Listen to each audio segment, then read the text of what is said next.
Last time, we followed your ticket money all the way to FIFA $13 billion tax-free, and we ended on a question. If the fans are paying record prices and FIFA is making record billions, then the countries hosting the World Cup must be getting rich too, right? Here's the answer, they're not. Almost every country that hosts the World Cup loses money, and some of them are still paying for it decades later. In Cape Town, there's a stadium that cost $600 million to build for the 2010 World Cup. Today it sits mostly empty, and it loses between $6 and $10 million every single year just to keep the lights on. It is not the exception, it is the rule. Around the World Cup leaves behind a trail of these giant gleaming billion-dollar buildings with no one left to fill them. So this is the part of the story nobody running the tournament wants you to think about, not the ticket, the bill. The one that lands on the country that said yes. And once you see how bad that bill really is, you'll understand the strangest fact in modern sport. Hosting the World Cup has quietly become one of the worst financial deals a government can make, and there's now almost no one left on Earth willing to make it. Almost. We'll get to the one country that still is. Start with the deal itself because the deal is the trap. When a country wins the right to host the World Cup, it sounds like winning a prize. A month in the global spotlight, millions of visitors, the whole planet watching your cities, but read the fine print and the prize flips into a bill. Here's the structure. The host country pays for everything that makes the tournament possible. The stadiums, the roads, the airports, the security, the infrastructure, all of it out of public money. And FIFA? FIFA keeps the revenue, the broadcasting, the sponsorships, the lion's share of the billions, and operates by its own design, paying as little tax as possible. And you don't really negotiate any of this. To host, a government signs a thick stack of guarantees handed to it by FIFA, promising the tax breaks, the infrastructure, the security, the stadiums, all at public expense. You don't sit across the table and haggle, you sign what's put in front of you because the prestige is the bait, and the bill is the hook.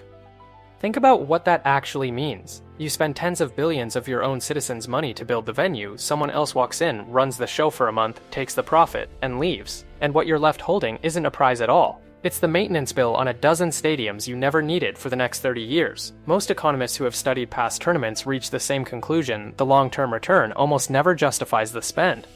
And the one thing they promise will make it all worth it, the tourists, usually doesn't arrive the way they claim.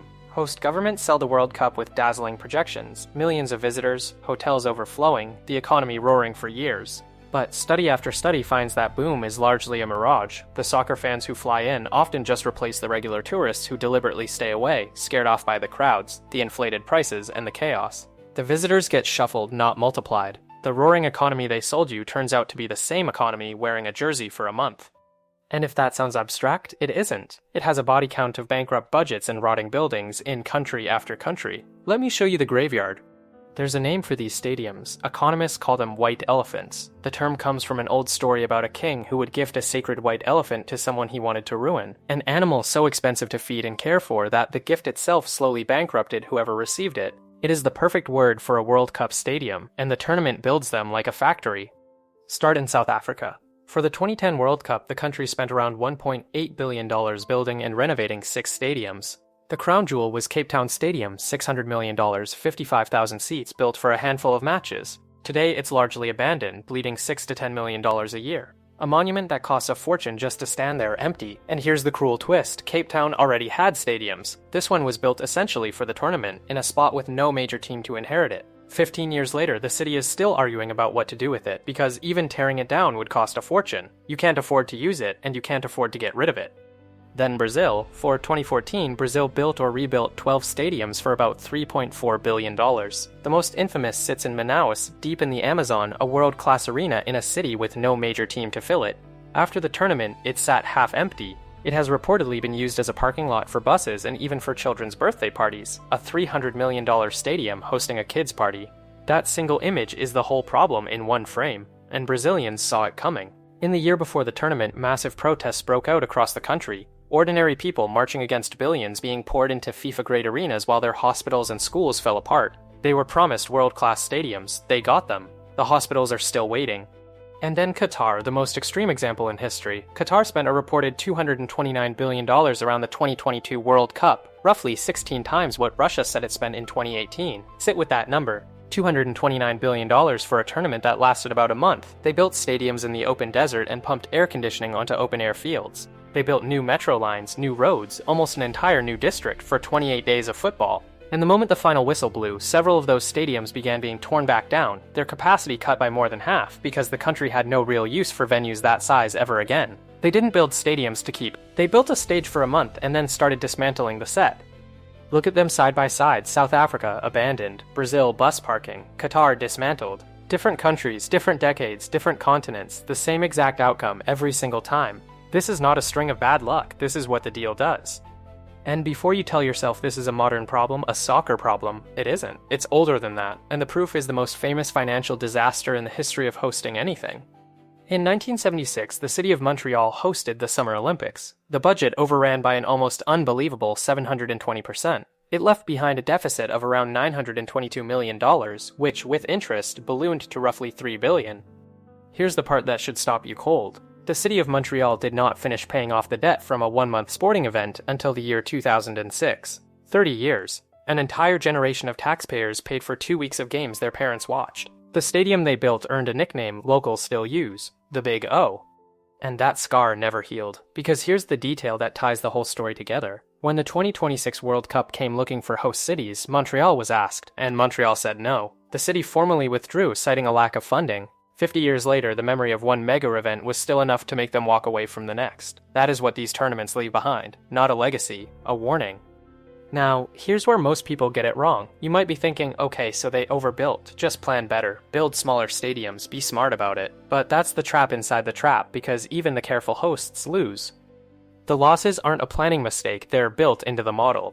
FIFA's requirements, the number of stadiums, the minimum capacities, the infrastructure, the hotels, the security standards, have grown so large that to host at all, a country is essentially forced to overbuild. You cannot host a modern World Cup with the stadiums you actually need year-round. You have to build for 1 month and then live with the wreckage for 30 years. The white elephant isn't a bug in the system, it is the system.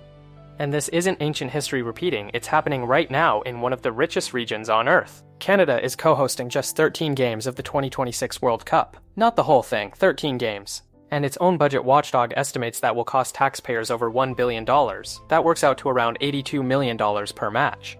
For 13 games, more than $1 billion of public money in a country that already learned this lesson in 1976 and clearly forgot it. And it's worth asking what $82 million a game could have been instead. That's a hospital wing. That's hundreds of teachers funded for years. Every dollar spent staging a single soccer match is a dollar not spent on the things that actually outlast the tournament. That's the real cost. Not just what they spend, but everything they give up to spend it. So now we can answer the question we opened with. If hosting loses money every single time, why do countries keep fighting for it? The answer is the quiet bombshell of this whole story. They've stopped. For decades, hosting the World Cup was fought over tooth and nail, nations campaigning for years, spending fortunes just to win the right to spend more. But look at what happened with the most recent decisions. When FIFA opened the bidding for the 2030 and the 2034 World Cups, almost no one showed up. For 2030, a single joint bid. For 2034, a single country. Not a contest. A formality. The auction for the most watched event on the planet, and the room was empty. No campaigns. No rival nations flying delegations around the world. No glossy bid videos promising the tournament of the century. The biggest prize in sports, and the bidding had exactly one name on the card.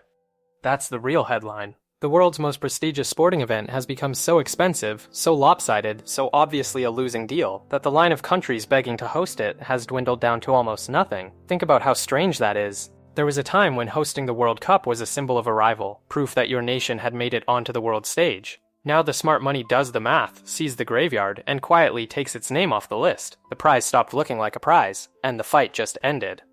Almost nothing, because there was one country still standing in that empty room. The 2034 World Cup was handed to Saudi Arabia as the only bidder, uncontested, no competition at all.